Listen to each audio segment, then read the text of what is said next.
Ladies and gentlemen, welcome back to another very special, as always, episode of the Hyper Conscious Podcast. Today, we're doing something a little bit different. We're going to be kind of doing a dual podcast, but we have a very special guest that you guys have not met yet. He is the host of Behind the Human Podcast. He is a author in the making. That's probably the best way to say it. Yeah. He is a mental fitness advocate, also the co-founder of Keto. We are sitting down with Marc Champagne. What is happening, my man? I'm just ecstatic to be here. What an intro to the actual show. That is high energy. I love it. I've always, and I tell my clients this, I want you to do your intros live. It's just different and it builds a level of rapport. And you're a podcaster, so we can talk about podcasting. Yeah. But I mean, Dean Graziosi, when I did that intro, I saw him like light up. And there's just a different thing about, and have I screwed them up? Yes, I screwed up the Dean Graziosi one. So it happens, but I think the risk versus the reward is always, it's always there. It's worth it. I mean, this one's obviously a little bit different, but normally I do my intros live as well. But that was a pure selfish thing on my side. I'm like, this, for one thing, it saves time in editing. And second, I just feel like it saves probably 15 minutes of like backstory buildup when the guest also starts where the audience starts, right? Or the listeners start. Yeah. So yeah, it makes sense. That's a great point. So I want our listeners to get to know you quickly. And then what we'll do is, like we said, we're kind of going to freestyle this and see what happens. Yeah, we'll just ping pong a bit. You and I jumped on the phone and there was just like immediate rapport. And we were like, dude, we definitely got to do this. We're very similar. And I was like, you're going to love Alan too, because he's similar to me, but also super different. So who is Marc? Who are we talking to today for the listeners who don't know who you are? Oh, you're stealing my questions. I love it. That's good. I describe myself as someone that is very curious and fascinated with questions that other people reflect on. And that came about naturally through my life, just always trying to do my best to, live the next day even better than the last, and continually growing. Right. And I noticed that it didn't matter who I was following on podcasts, reading books or blogs, like they're all asking these really powerful questions that I feel like no one was really focusing on. You see the quotes, right? You see, oh, they did this, they did X, but like, what was the question that started that venture? Or even deeper, like, what are the questions that they're really dialing their mind in so that they have clarity and can think?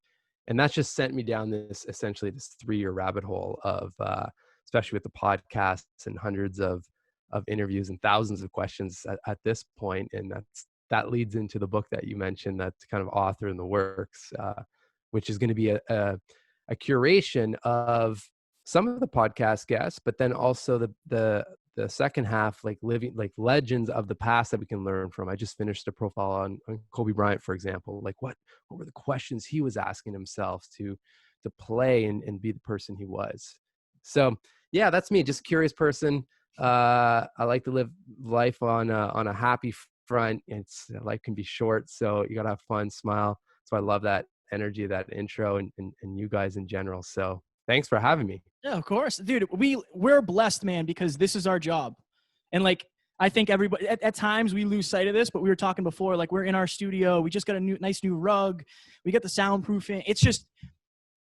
I remember what it was like to be miserable and working a 9-to-5 that I hated and, being really low. And now it's like, I get to come here when I want. I get to go to the gym when I want, I'm living my dream. That's it at the end of the day. So it's hard not to be high energy when you're as happy as I am. And it's totally. It's real happiness. What's interesting, you said, because something that's a little different with my story is that the job I was in, I actually liked. There were no issues. I had a great team. I was doing well. I was kind of on that typical like corporate track. The next step I think was a move to Europe, essentially in a marketing position.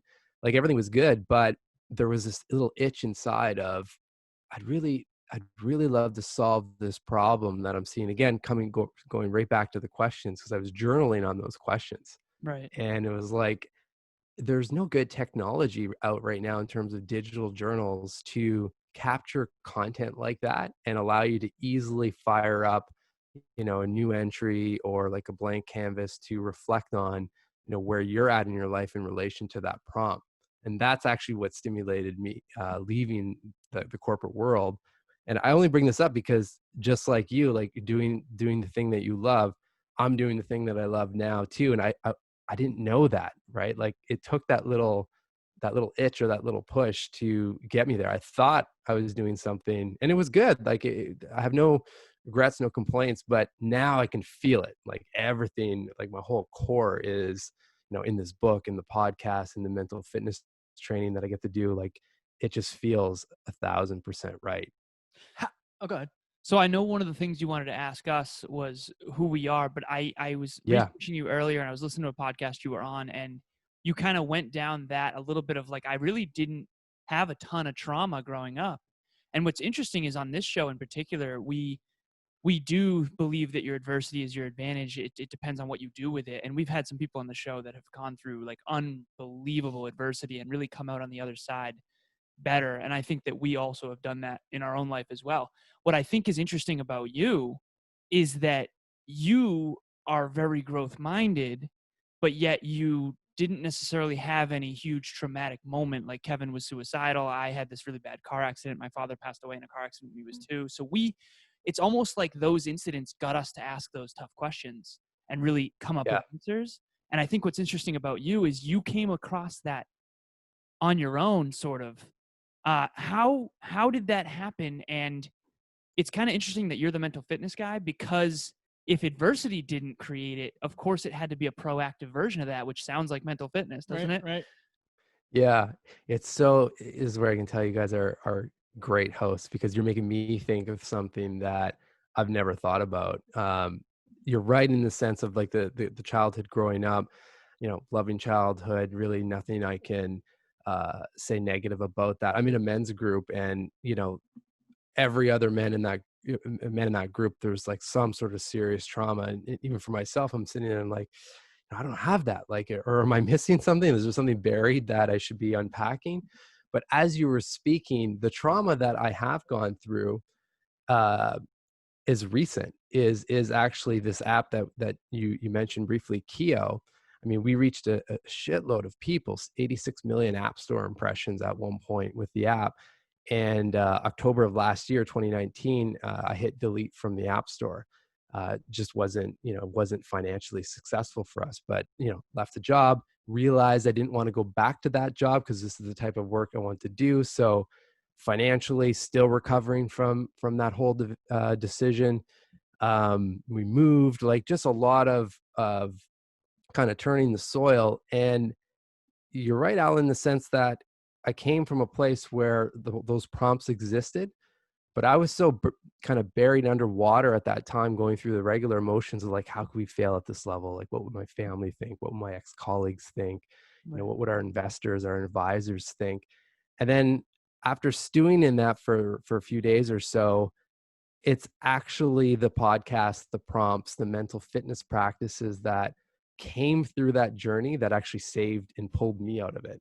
So that was kind of the realization, was that the very idea or the thing that made me kind of rock my life and sunk me for a while actually saved me at the same time, which was, just journaling or reflection, right? So it's interesting, like, so what you made me think of is I have gone through some serious trauma. It's just in a different order, I guess. And it's Right. funny because the tools kind of presented first, they were a little bit forgotten given the emotion, but then it's like resorting back to that. And it also, for me, is just like, that's the motivation for the book. It's like, I know this stuff. Kevin, being suicidal, like I've interviewed someone literally, 2 days after he self-checked himself into the hospital for being suicidal. And it was those practices that saved him. So there's a strong mission or purpose on, obviously, exposing people to these things in the extremes, but then, when it's not the extremes, there's just so much opportunity, right? Right. It's exponential, right? How do you know what? And let me know at any time if you want to hammer us a question, because I realize we're hammering you. But how do you know what questions to answer and how to answer them? Because you were asking yourself questions of what happens if this fails? How could we fail at this level? What will my family, my colleagues think? Right. Those answers have to be, those are hard as hell. Right. And I think most people answer those from a fear-based place. Like, Yeah. it almost doesn't matter what your ex-colleagues think. It matters what you think. Right. Right. So how do you go about navigating that? And what advice would you give to somebody who might be in a similar position? Well, I think is, trust your intuition, feel the feels when those type of questions come up. It's normal. The thing that I did, and it's funny because having just finished this Kobe Bryant profile for the book, he did a lot of this, and I just realized this. So when I was asking those questions and came to the realization, like, this is not going to help me. The why type questions, they're good in some places, but they typically lead you down a rabbit hole that there's just no answer. Like, why did this happen? Like, there's so many different answers versus, what could I have done differently? Like, now you're starting to learn from that. So flipping the set of questions into questions or prompts that allow you to learn and get out of that scenario. Gratitude questions, those are the best to flip you out of, and that's what I use to flip out of those fear-based questions or just emotions and whatnot. Like, just the most simple things, right? Like the gratitude in terms of the fact that, we're connected, we've got working mics, there's video, like the internet's working, like just everyday stuff for us that, many don't have access to, right? That immediately pulls you out of any negative loop. I think it's Tony Robbins that says, like, you can't be grateful and pissed off at the same time or upset at the same time, right? So yeah, it was just going back to those principles, because I've heard them, right, hundreds of times from all these different people in all different walks of life. So just slowly started, chipping away at the questions, chipping away at the thoughts, because they'd still come up because there was still a ton of uncertainty. We're trying to close the app down. We're trying to see if we could sell parts of the app, and like that was full of disappointment. But then when it would come up, at least I felt like I had the tools. It's like, okay, I'm going to up the meditation. I'm going to do some breath work this morning. They're there, right? So it's funny. Sometimes we just have to practice what we preach, right?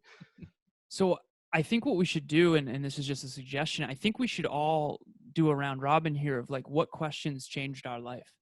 I do a journaling habit. Have you ever heard of Bronnie Ware's book, The Top 5 Regrets of the Dying?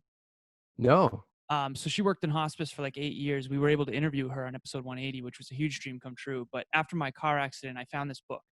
And she worked in hospice for 8 years with the terminally ill, and she found these common patterns of I wish, I wish, I wish. So the first regret is I wish I had lived a life true to myself and not what others expected of me. Second one is I wish I hadn't worked so hard on the wrong things. Third one is I wish I had the courage to express my true feelings. Fourth one, I wish I stayed in touch with my friends. Fifth one, I wish I had let myself be happier. I now, and I did this earlier, right before this, actually, Kevin witnessed me doing this while I was eating my Subway. I asked myself, hammering Subway. Oh yeah, put chicken bacon ranch. Grateful for the chicken bacon ranch. Yeah. I ask myself each of these, I reverse engineer regret every day now. This was actually Kevin's suggestion. And I haven't missed a day in probably 2 months at least, never missed a day. And so I'm doing my reflection today on yesterday. And I have a question with each one. So I wish I had lived a life true to myself. My question is, where was I outside of alignment? Or no, where did I appease today? And then the second one is, I wish I hadn't worked so hard on the wrong things. Okay, what did I work on too hard that is not part of my greatest level of contribution? So I have these certain questions that I ask and answer. At the tail end of my journaling habit, I have this one question, which is, it's a gratitude question.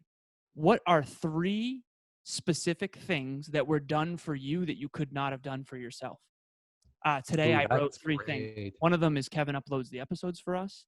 One of them is my mom bought me a new bathing suit recently. The other one, my girlfriend Emilia made me dinner last night.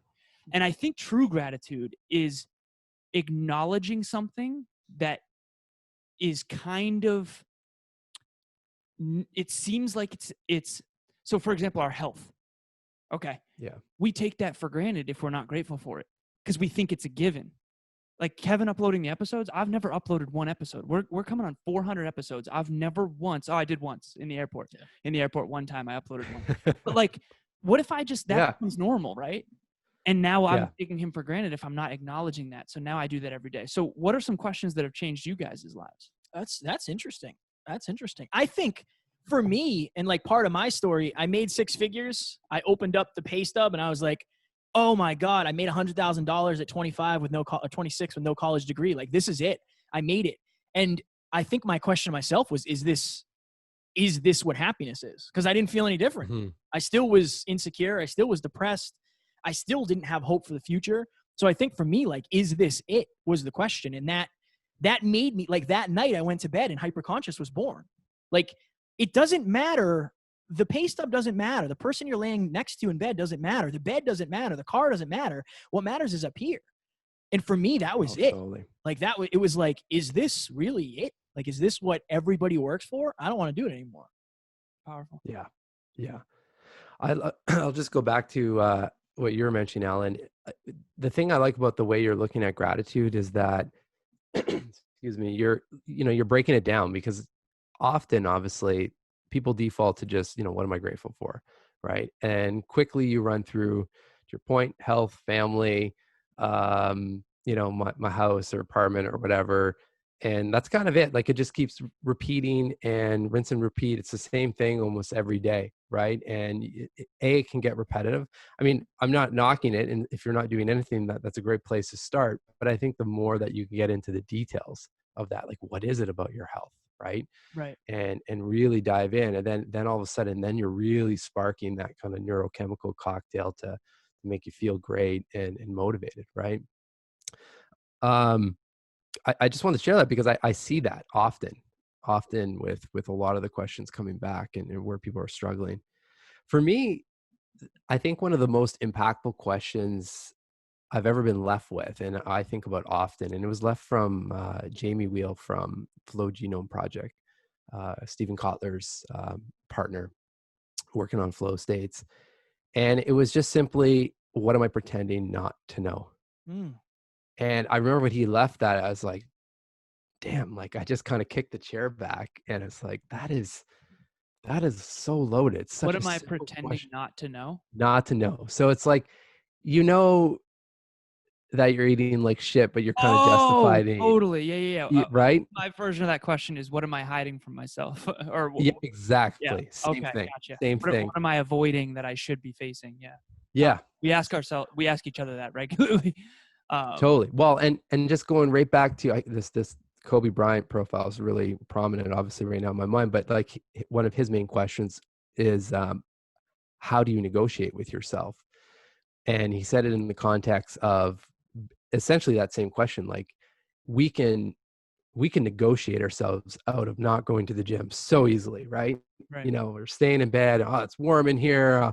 I'll sleep for an extra few minutes. Or there's just so many things that we can negotiate ourselves out of, but essentially we're pretending, right? Mm. So that's a question that comes up often when I feel like either I'm stuck, or just feeling off, mentally or physically. Like, there's usually a few things there that I'm telling myself that I'm hydrated, but like, am I really hydrated? Am I actually drinking water often throughout the day? Or, did I just have that one sweet, or did I actually have that like every day, So something like that. What are and I love that. I love the question, like round robin questions. What do you say to yourself, both of you, when you have to do the shit you don't want to do? Like, when my alarm goes off at 4:30 in the morning, I don't always want to get up. And I tell people that, like, how do I get out of bed? You just do. You just do. Like, for me, I put myself in pain, and I don't suggest your listeners or our listeners do this because it might not be the healthiest thing, but it's simple to me. Kevin, version A does the things he's supposed to do. Eventually, he gets the life he wants. Version B makes excuses and doesn't do the things that he knows are the highest leverage points for his success. He doesn't get what he wants. If I want to succeed, therefore, I must do the things that are difficult but necessary. For me, I just put myself in pain. I am that person. I am the person who gets up at 4:30. That's the kind of person I am. And I've just forced myself to be that. And that's who you aspire to be too. That's the best version of that. Right. The best version. Do you want to go? Because I do. I think I have a compelling answer for that, because I came across this recently, and for me, I try to make decisions that eliminate the need for constant decisions. Totally. What do I mean by that? I draw a line in the sand with myself. Like, I'll give you one that I did early on in my journey after that car accident. I chose in advance to stop chasing easy. I chose in advance that I do not want an easy life. I want a deeply meaningful life. I want to do what is hard and what is difficult and what is challenging. If you look back, and everyone who's listening right now, please look back at your life. And even just the story you told, the most difficult, challenging times are the ones that got you to grow and contribute beyond yourself. I say the dark holes that we are in, the tools necessary to climb out of those holes also build skyscrapers. You were in a dark hole after, that app, and now the podcast was born. Kevin has the same story. I decided in advance to give up this idea of trying to have it be easy. I don't care if my life is easy. It's never been, honestly. And I don't think it ever will be, because easy is boring.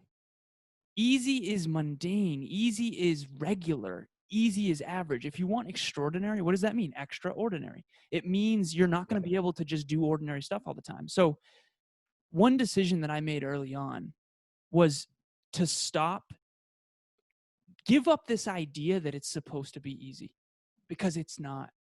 And that doesn't mean that I'm a masochist. It just means I don't. Kevin is, but here's yeah, right, a little bit. Here's in a weird way, it's like you can actually enjoy pain. It's a weird thing. Like the gym, for example. I love the gym. I don't always want to do it, but I do love it. And I tell people, you do not know you love something because you always want to do it. Do you always want to talk on the phone with that person? No, you know you love something when you're always glad you did. If we all look back to go into the gym, how many times have you ever regretted going to the gym? Only if I hurt myself, which doesn't happen often. Right. But how many times have you regretted not going? Less than you'd think, man. Less than you think. The thing is you're not going to regret the things that you tried and failed and screwed up and the things that were hard. You're going to regret not leveling up. And the last thing I'll say here is I ask my clients this. What is the number one most desired part of a physique? And everyone knows the answer, abs. Everyone wants abs. Why? Because they're the hardest to get, and they're even harder to keep. Value is the difficult. If you avoid the difficult, you will never become more valuable. I'm sorry, I didn't set it up. It is that way. Yeah. Blame the universe. I agree. No, I agree. So I have a bit of a different response. I mean, it links obviously, but I think of it in two ways. And it actually happened this morning for me, where I was negotiating with myself, as Kobe would say. So last weekend I went on a mountain biking trip, and I actually tore part of my pectoral muscle, which hurts like a bitch. Right. Good. And I haven't been sleeping the greatest because of that. So again, this morning, alarm goes off. I'm more of a 5:30 guy, and I can't do everything I normally could do, but I literally just wanted to do squats, like air squats for 40 minutes type thing in different renditions. And I started going down the path of like, you know what? I need sleep to heal and all this bullshit, right? I mean, actually, some of that's true, but like really, it's not true. Yeah. It's not like I slept 4 hours. But I mean, for me, there's two things that get me out of those situations. One, having a system in place, knowing to get that'll help me get out of that, which is I use Mel Robbins' 5, 4, 3, 2, 1 countdown. Yep. Oh, yeah. I think that's just genius and so easy. It really is. And the other, and this is the bigger one for me, is just being really connected to a purpose or a meaning in the work, right? Like I know that if I hadn't have got up this morning, that I'd probably be feeling that right about now. To your point, Alan, I think you mentioned I would have regretted not doing that. And like, that's just mental real estate and mental capacity that is not going into the book or the podcast or my clients. So like, just knowing that those systems intertwine gets me out, in challenging situations. One thing that I would challenge everybody to ask themselves who are listening right now is like, where do those desires come from, if not from your highest self? Now, if you're in, we do PMES, so physical, mental, emotional, spiritual. Okay, you're obviously into mental fitness, so I know that you're probably M first like me. But to me, and I came across this realization, I was on the phone with a client yesterday, and I wrote PMES, and I said, if you're in physical pain, you're in mental pain and you're in emotional pain, you're not going to be able to hear your intuition, which is your spiritual self, your highest self. Yeah. Because I tore my groin not long ago. Oh, It God. really Here hurt. we I go. know. Here we go about the groin. Here we go about the groin. It hurt a lot, right? And when you're in pain, you can't think about much else. Or I shouldn't say you can't, but it's harder. It's harder to think about much else. So if you're constantly around mental stimulation, if you're in emotional turmoil, and if you're physically in pain, which a lot of us are living in that state 24/7, 365, you actually can't hear that whisper, that intuition. And that's why I think our best thoughts come to us in the shower, when we're warm, when we're calm, and all that stuff. So what I tell people is very simple. If you are in pain, emotionally, mentally, or physically, do not trust your intuition. That's actually your emotions or fear trying to disguise itself as intuition. But if you are in a state of gratitude, we talked about gratitude earlier, genuine gratitude, a good, resourceful state, your intuition is the one who wants to go to the gym. So why are you denying yourself that? Where did that desire come from? The reason you want to go to the gym, even though it's hard, is that's why it's like, okay, the night before, you're in a resourceful state, you're with your girlfriend, you're like, I'm going to wake up at 4:30. It's going to be awesome. The next day, you all of a sudden don't want to do that because now it's difficult and now it's here.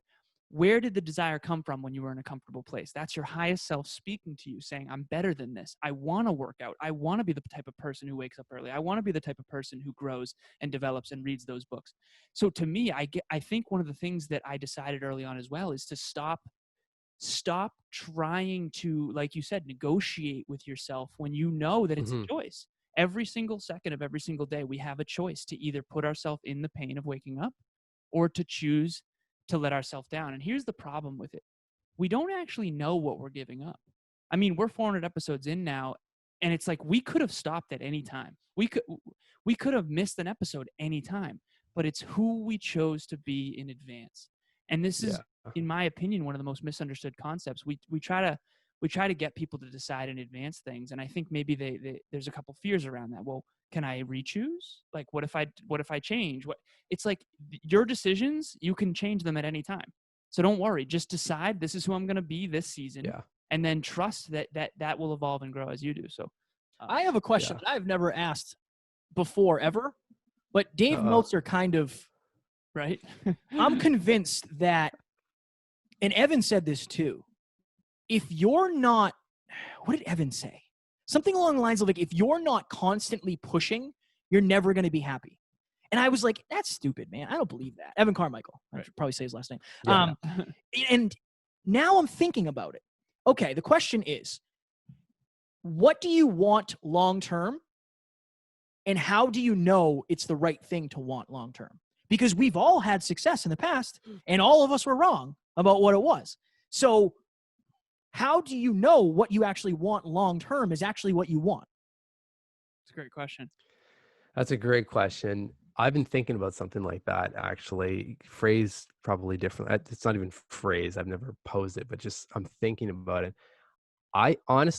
For me, what would light me up long-term is when things are flowing in.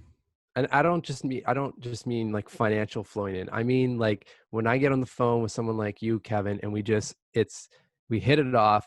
It's clearly we're doing the right work and we were brought together for whatever reason. And I find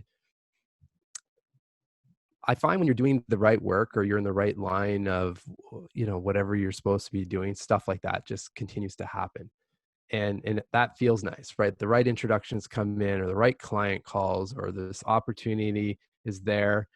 And when it gets to that level, it's easier to say no to the things that there's a little bit of a sense there that like that's maybe a stretch, or not in a stretch of a growth perspective, but like it's a little off on where I'm trying to head. And it just makes it easier. And I think that's from training, right? Like you guys are obviously into mental fitness and body and spirit and all of that. And I think all of this stuff, all it does is if you take the analogy of a jammed up physical room, jammed floor to ceiling with boxes, and you can't see the corner of the room, you can't navigate in there. And you think of your mind as the same thing with relationships and emotions and thoughts that may no longer serve us. Like, no wonder we can't see the next step for something, right? You got to blow up, you got to do some spring cleaning in your mind and release some of that stuff, right? That one box might have been useful, 10 years ago, and be grateful for that. That's awesome. But it doesn't mean it's useful right now. Right. We're And I actually feel in like when the you do studio that, right after this. Yeah. We decided Yeah. that was an The interesting studio moment. is a Yeah. mess. The So you're saying you're hoarding thoughts. People are hoarding thoughts, basically. yeah, I think condition. thoughts. I think the other big one is that people would really understand is relationships. Yeah.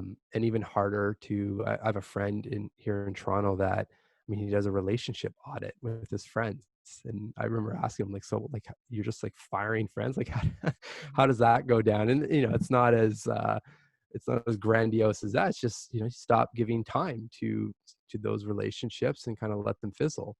But again, it's like goes back to that prominent question that I always reflect on, like, what are you pretending not to know? Like, are you pretending that relationship is what it was 10 years ago? Right. Can we tell you a little bit about our relationship systems for your listeners?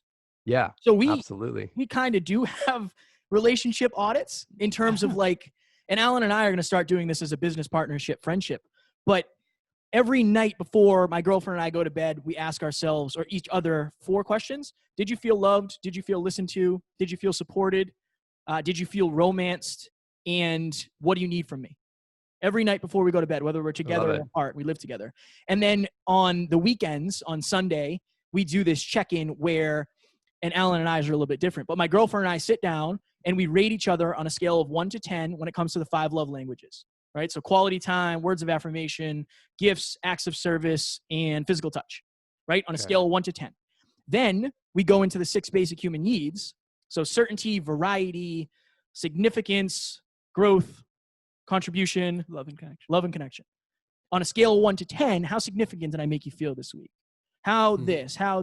And it's a very good connection because if you're, and this is kind of a blanket statement, but if you're a man and you enjoy physical touch, that probably makes you feel significant, right? So what made me feel significant? We were intimate X amount of times this week. I felt like that was really good. That made me feel really important, right? And every week we do this. And Alan and I, this is the most successful, amazing relationship I've ever had. I know Alan feels the same about his. Oh, yeah. I think it's because of the system, because you're tracking your finances, you're tracking your calories, you're tracking the amount of podcast listens you have, right? If you're a podcaster, why aren't you tracking how quality your relationship is?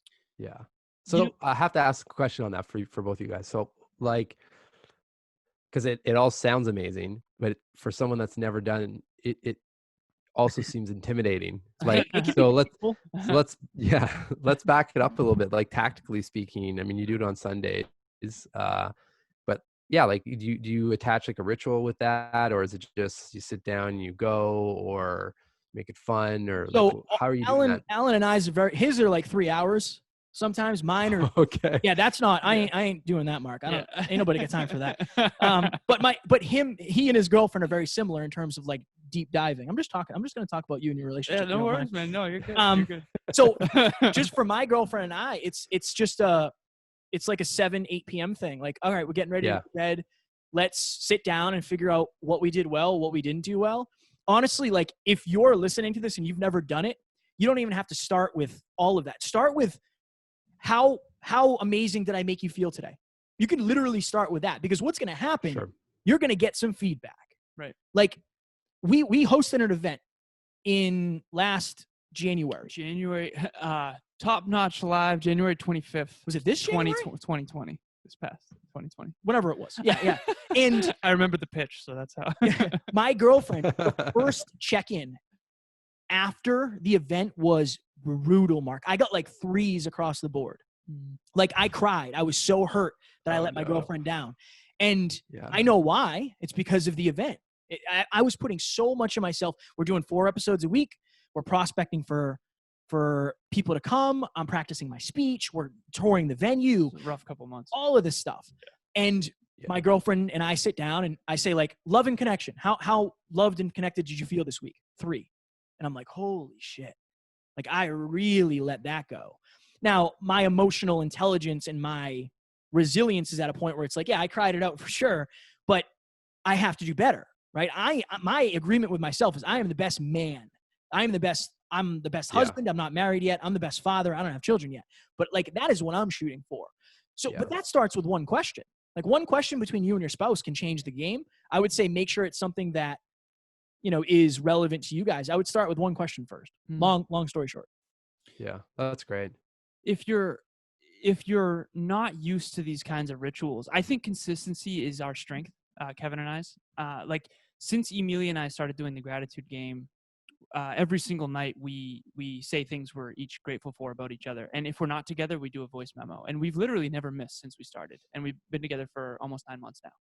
We've also never missed a check-in, and some of them are long. Some of them are 4, 5, 6 hours, typically around 2 to 3 now.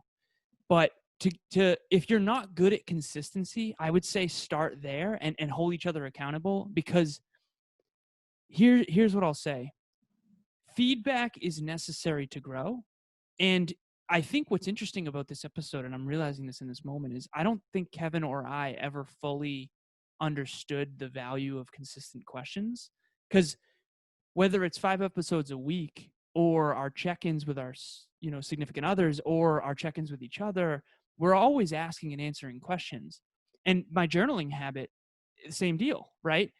And so one thing that I would say to someone who's not used to doing this, I would say start small and let it build, and then just commit to doing it consistently. I don't care if it's one question a day, do it every day. Like I don't care if you're trying to get good at football or good at fitness or good at speaking. If you don't do it every day, you're not going to even come close to your potential. Yeah. Yeah. There's a book called The Compound Effect I'm sure you've heard of. Yeah. We misunderstand math. If you get 1/10 of 1% better every weekday for 10 years, Brian Tracy did the math on this, it's 26% year over year, you become 1,000% better. So I ask people, like, what do you want to be 1,000% better on? You can literally have a 1,000% better relationship in 10 years from now than you do right now. And I'm not even kidding. You totally can. Our relationship keeps getting better. Everything in our life keeps getting better, but it has nothing to do with the fact that we're great. It has to do with our consistency. I'm so convinced of that. The last thing I'll say here, this one question Emilia and I ask each other, and I did this with one of my clients recently who is having trouble in her intimate relationship. We ask each other this every single week. What is bothering you about our relationship that you wish didn't bother you, but it still kind of does? That will bring up some stuff. I remember one week, she's like, well, I have 3. And I was like, oh, right? Had the bath mat 3 times. No, I'm kidding. Your wet towels. No. So, but here's the thing. Resentment builds unconsciously. The only way to work on something is to first become aware of it. Like Kevin had no idea that she didn't feel loved and connected. Until you asked the question. I was so focused on keeping my head above the water. Right. Like I'm not an event coordinator. I was, but and also I'm giving the speech. Put it on the resume. And I'm creating the digital asset. It's He's like running the mic. I was doing everything. But and this is the thing, and this is the sign of a good relationship. My girlfriend was there for me for the whole thing. Right. Like I actually, too bad I didn't wear the shirt today. Her and Emilia got us hyperconscious shirts. It says change the way you think, change the way you live in the back. Yeah. And it has an audiogram of me of us saying hyperconscious intro together. Yeah. And like she literally, Emilia and Taryn gave us this. And this is dude, it's the feedback, man. It's the feedback. My girlfriend literally says, hey, do you have 5 minutes? And I say, no, babe, I don't have 5 minutes. And like, first of all, don't be a dick. Like, don't be a dick, Kev. You have 5 minutes. But I'm so overwhelmed and she's got a present for me. Right? Like she wanted to give me a present. That's why she wanted 5 minutes. So here I am opening this present, crying before, my speech. And it's just, that's the mark of a good relationship, in my opinion. When I'm burning down, she could be burning down too, but she's there for me. When I'm burning down, I'm there. I have to be. And I think that's the mark of a good relationship. Like it's not a fair weather relationship. It's an all-weather relationship in order for the sunny days to come, because there are more sunny days than cloudy. But we got to work on the cloudy days. That's all. Right. Of course. Well, it's like, well, thanks for sharing all that. And it reminds me of, any type of physical sporting event, right? It's like, don't start with the Ironman, right? Start with the training to get to the Ironman. Right. And just with the questions, I think like if anyone listening that is, wants to get started with any of this stuff and it seems intimidating, even in a relationship, I mean, I would argue start with asking yourself some of those questions, right? Many people, and myself included, it's not like this is what I've been doing all my life, but I definitely see the value, just like you guys do, to slow down a little bit, take a few minutes and ask some powerful questions. Because to your point, like you can't course correct or make the change if you don't know what you're trying to change, Right. or Until you raise where your you're trying to awareness. go, right? Yeah. How do you get clarity? Like just in general, how clear are you of what you want now and in the future? And this obviously is a group question, but how did you get that? These practices, like I have to say, I mean, when it was going through the whole shutdown period, and even the building period, because it was, I mean, we had never built an app. It's myself and my brother-in-law, we were the two co-founders, and we had a small team of about 5, and everything was foreign to us. And like it was obviously, it's challenging, like starting any new business. But what was happening was, because the podcast was starting there, and then you know, people were coming in doing content collaboration. So I was seeing all these different things, and they're leveling up my own practices. And I remember there was a point where it's like, man, I feel really anxious, or I can really feel these emotions. And I was struggling whether, is it just because I'm more clear or clearer than ever, and these have always been here? Or is it legit like this is crazy amounts of like stress and all that? And it's probably a bit of a combination of both, but I feel like I say that or share that just to make the point that it's not journaling, it's not meditation, it's not breath work, it's not physical exercise. It's whatever element in that formula and outside that works for you. I think that the key thing is doing something that is not your direct, like you're not always directly thinking about whatever your work is, right? Like that's the thing that comes up, at least on my show, consistently, is like pull yourself out of the noise so you can actually think. I think as a society, like we've stopped thinking. Yeah. We're on autopilot. A lot of, and the world is kind of set up like that. It's like, go in, you don't have to think, like get on the subway, that your coffee shop's there, grab that, go in, you're going to do this from this time, you know, and you're going to run through these meetings, and you're going to do your work, and then you're out. Well, and then the rest right? of the time you're doing this. Yeah. Yeah, exactly. Phone stuck to your face, so it's like there is no presence there. You're living in another reality. Exactly. I mean, one of the, like you guys do the check-ins with your girlfriends. One of the check-ins that, and so this is something, I mean, I'm just going to drink my own Kool-Aid on this. Like, this is something I'm pretending not to know. Like, I should be doing something like this with my wife. And I've told myself this several times. So it's, again, like I'm pretending that I'm not hearing what you're saying and I don't believe what you're saying, but of course it's true. Right. But the one I do with myself on Fridays has been a game changer for me. And it's usually Fridays around 3-4 p.m. I don't wait till the very end of the day, just because usually, you're trying to wrap things up for the weekend. And it's just usually a 15 to 20 minute check-in with 3 questions. What did I learn this week? What would I've changed this week? And what was amazing about this week? And I just, like you asked about clarity. I come out of that so clear with, wow, look at all of the things that happened this week, good or bad. Here's where I learned, here's what was amazing. And I feel ultra clear to know exactly what to do next week. And I ask a follow-up? Right? Yeah. Well, and just the last thing on that you then you go into the weekend or whatever else you're doing, not thinking mentally about all the stuff that went on this week. Like, you've let that go, right? You've put the bookend there. The reason I want to ask this is because I think a lot of the listeners are thinking the same way. What would have to happen for you in your relationship to start doing that system? Like, what is that block of, I know I should, like, what is it? And it's personal to everybody, right? Like, what do you think it is that's stopping that? Oh, I think it's the same thing that most people struggle with any type of questions. I'm probably scared to get the answers. To the feedback. Right. Or you're not convinced it'll be worth it. No, that's, I mean, that could be. I think you're in my convinced case, it'll be worth it, but I'm 100% might not. Yeah. Yeah, for sure. So for me, it's just, you know what? I'm just going to make the commitment to you guys because, like, how else am I going to do it? You know, this Sunday, I'm going to shoot you guys an email or a text and let you know when it's been done. Let's do it. I love it. Perfect. Yeah, let's just do I that. think and that's why I wanted to ask. Number one, because I knew you'd answer.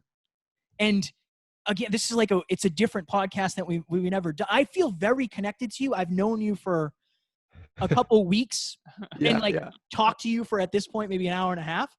But this is why we're doing it, because it's very congruent, man. I don't know how to explain. If you're listening and you're on the hyper-conscious side and you've listened to us interview however many people, this is different because it's I don't know. The energy is different. Yeah, it's contemplative. I really enjoy this. Yeah. One thing I wanted to say, and I really am grateful that you said that too, because that's interesting. Because a lot of people, we know the value of something, but we still don't do it. Why? Fear. There's some fear somewhere. Yeah. And the other thing is, we've said that on the podcast. I don't know what the listeners are saying. We could have a listener who heard the same thing as you and said, yeah, I know that's great in theory, but I'm not going to do it. Right. So I appreciate you opening up too. Go ahead. Sorry. And if you're one of those listeners, you got to try it. Give it a shot. Yeah. Here's an influence technique.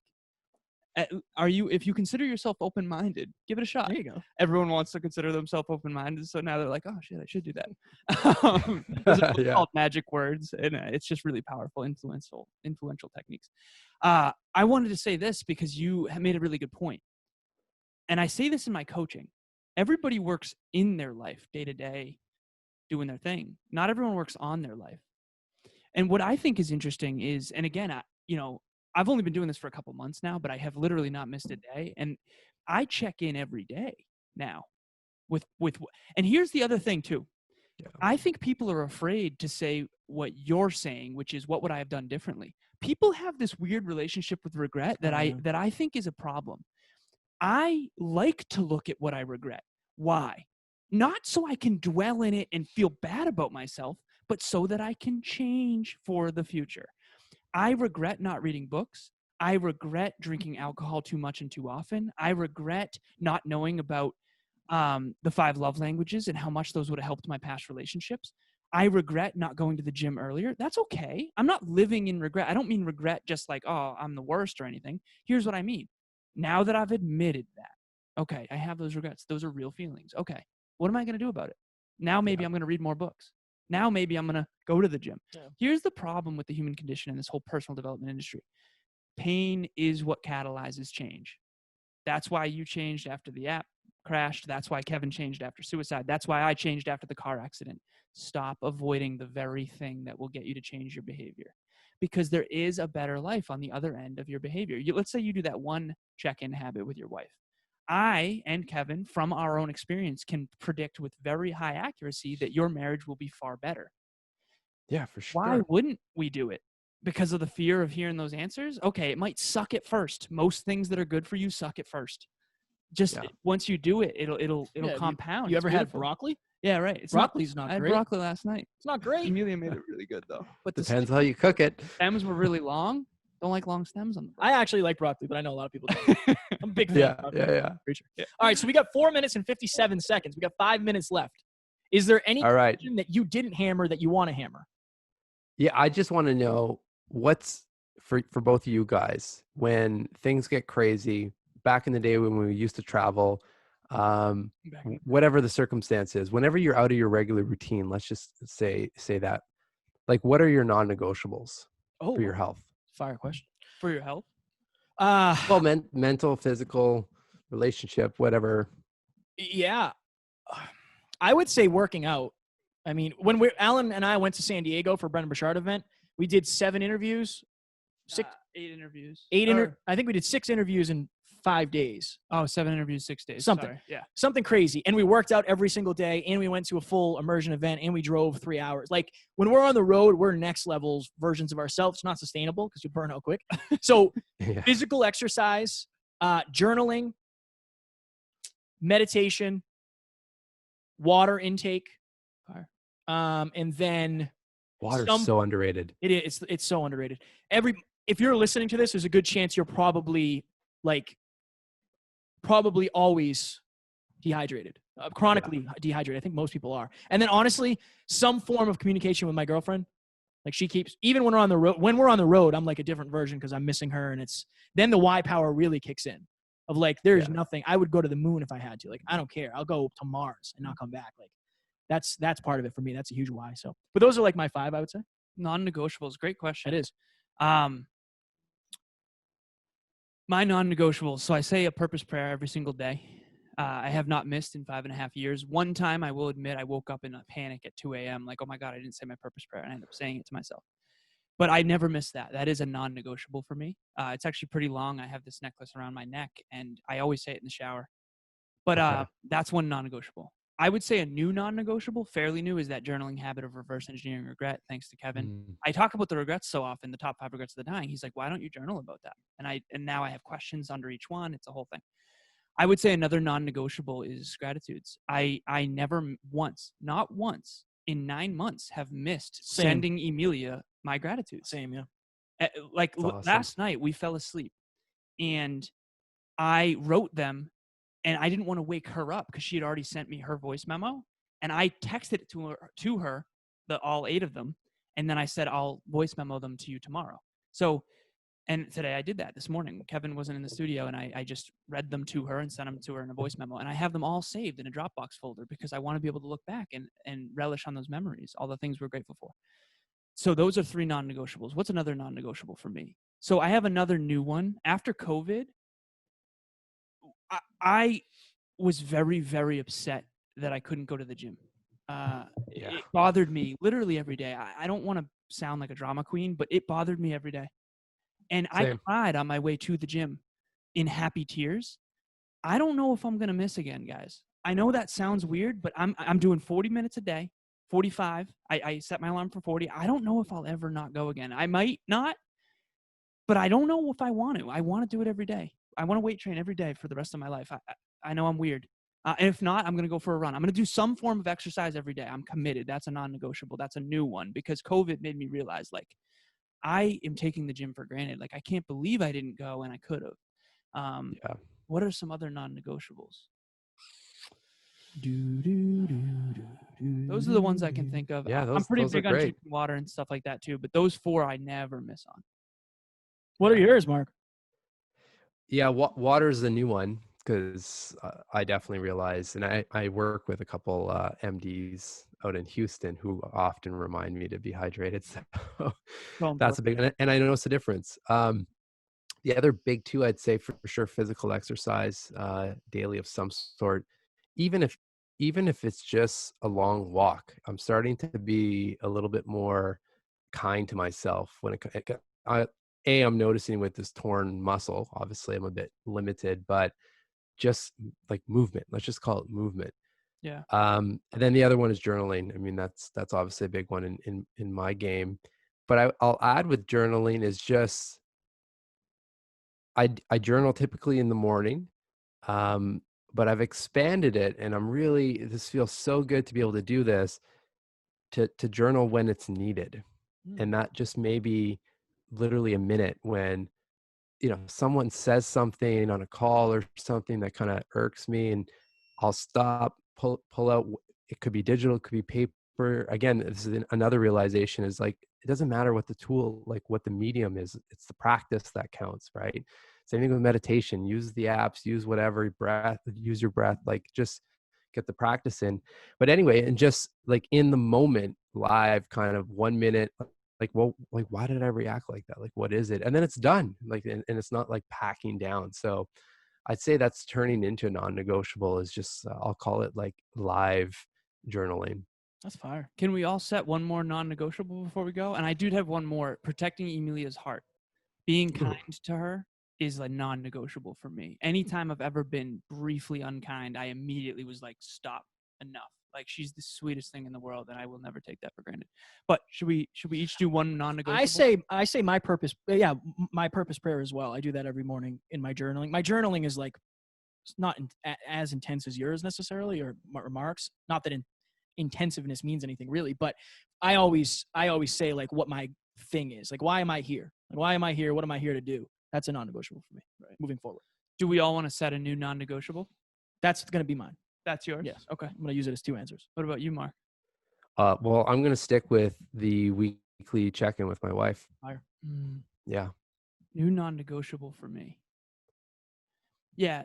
So I'm going to lock this in right now. I'm going to exercise every day for the rest of my life. It would be extenuating circumstances for me not to do that. Some form of exercise. I don't care if it's a walk or a run or weight training. Does yoga count? No. Doesn't count yoga. Doesn't count. He's a yoga hater. No, I'm not. I'm not a yoga hater. It's going to be weight training. Print it on the presses. The only reason why I'm concerned is like, what if I'm traveling where there's no gym? I'll do push-ups or I want it to be weight training every day for the rest of my life. I just don't know if I'll have access to weights, so that's why I said exercise. Savage. Yeah, every day. I do. I feel it. I feel it. I'm gonna do it. Okay. Yeah. So far, I'm 3 for 3. Love it. Post-COVID, 3 for 3. Yeah. This was fire, man. Yeah, this was great. We're gonna have to. I don't know what we'll do, but we should do. I don't know if we do this monthly or something. I'd love to, just because it's it's nice to just jump on and see what comes. Because, and Alan, I think one of your mentors said this: you can't schedule innovation. Well, this is kind of what we're doing. We're innovating thoughts as we go. I think this is a great medium to do it, and I appreciate the hell out of you for joining us, man. It's Same. And us joining you, however we want to say it. Yeah, right. But where, for our listeners, where can people find more about you? When's the book coming out? Plug yourself, sir. Oh, when's the book coming out? That's a loaded question. I mean, I'm hoping for first half of 2021. It's already been kind of restructured by Mr. Ryan Holiday, so I'm really pumped to have a call with him. Yeah, we had a strategy call, and it's like probably the best thing we could have ever done. Yes, I love it. So hopefully first half of next year, but just behindthehuman.com and social. That's where I am. I'm accessible. Just look for the young old guy with white hair. And I love it. Yeah. What about I'm the you old young guys? guy. You're the old guy. You can find us at thehyperconsciouspodcast.com. We have all this stuff. If you like us, the Hyperconscious Podcast, like we're going to be crossing, by the time you guys hear this, I don't know when you're launching, but we'll have over 400 episodes. This is our jam. We do 5 episodes a week. If you need us, we'll be there. Like that is our commitment. And then as far as I go, I'm doing free 30-minute podcast consultations. If you have a podcast, if you're trying to grow it, if you want to start one and you don't know where to start, no strings attached. We'll hop on a Zoom call for 30 minutes and I'll take you through what we do. And I also have clients that I take care of everything for as well. So that's my jammy jam. Quick pitch here.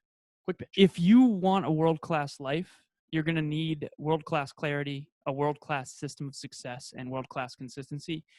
If you don't want a world-class life, I wouldn't work with me. But if you do, I will help you. Peak performance is my jam. Physical, mental, emotional, spiritual. We are going to dial in your life like you're Michael Phelps. Whatever your version of his swimming is what I'm going to do for you. So reach out. We do free calls, thehyperconsciouspodcast.com. You can reach out to myself or Kevin on any of the Instagram's probably best, but LinkedIn, Facebook, all that stuff. And between me and my assistant and Kevin, we all get back to everybody. And even if we don't have the answer, I guarantee you we know someone who can help you. So Marc Champagne knows. Yeah. If we don't know, Marc knows. We'll send you Marc's way. Or at least he'll know a question. Exactly. I'll fire back with a question. Right. Well, yeah, this was fun, guys. And I just want to acknowledge you both for just like living out, your passion and putting in the energy and the effort every day, because you're changing and shaping a lot of lives out there. So give yourself some self-love. We appreciate that. If there's anything we can do for you, you're an ally, you're a friend. You got my text, like, dude, anytime. We're all in on helping you achieve everything you want to achieve as well. So much love. Thank you. I agree. Let's do this more often. This was super fun. Let's do it. We will. Ladies and gentlemen, we're going to get out of here. Talk to you soon. Bye. Bye.